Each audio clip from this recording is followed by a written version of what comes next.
مطلب آپ کہہ رہے ہیں ہمارا شرجیل جو میمن بھائی ہے وہ دھمکیاں دے رہے ہیں؟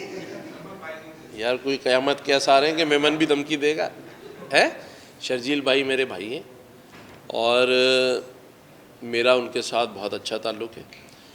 جب بھی سیاسی بیان ایک دوسرے کو دینا ہوتا ہے اس کی ہم دونوں پارٹیوں کو اجازت ہے، لیکن اس کے علاوہ کوئی سیریس بات ہوگی تو بیٹھ کے کر لیں گے نا، کوئی مسئلہ تھوڑی ہے.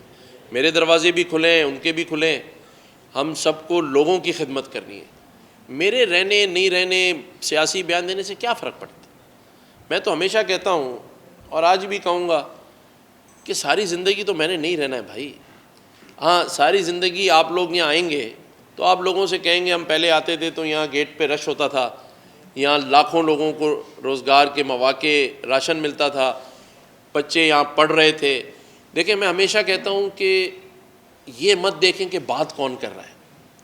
ہو سکتا ہے میرا چہرہ پسند نہ ہو سکتا ہے میری سیاسی جماعت پسند نہ ہو، میرے بھائی کو جماعت اسلامی پسند ہو، میں ویسے نہیں رسالتاً کہہ رہا ہوں، میرے بھائی کو MQM پسند ہو، شجاعت بھائی کو ویسے بھی.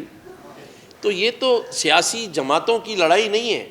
تو میرے چہرے میں میری بات دیکھیں، اگر میری بات اچھی لگ رہی ہے، یہاں بچے جو پڑھ رہے ہیں ان کا مستقبل اچھا لگ رہا ہے تو میری بات کو مانیں. اگر یہاں کی جو ہم نے گورنر ہاؤس کو میکسیمم یوٹیلائز کیا ہے وہ اچھائی ہے تو مانیں. مجھے تو جو فیڈ بیک ہے پیپلز پارٹی کے سارے ہی وزراء اس بات کو مانتے ہیں کہ لاکھ اختلاف سیاسی صحیح، لیکن گورنر صاحب جو کام کر رہے ہیں اس پہ کوئی کسی کو اختلاف نہیں. میری تو سبھی نے تعریف کی، چاہے وہ کسی بھی سیاسی جماعت کا ہو.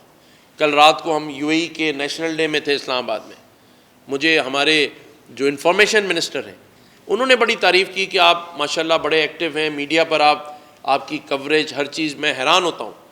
تو مطلب اگر ایک انفارمیشن منسٹر ہماری تعریف کر رہا ہے، پیپلز پارٹی کے جو وزراء ہیں وہ ہماری ایکٹیویٹیز کی تعریف کر رہے ہیں، تو یہ مرتضیٰ علی شاہ جو ہمارے میئر ہیں ان کو بھی دیکھ لیں گے ہم، اس میں کیا ہے.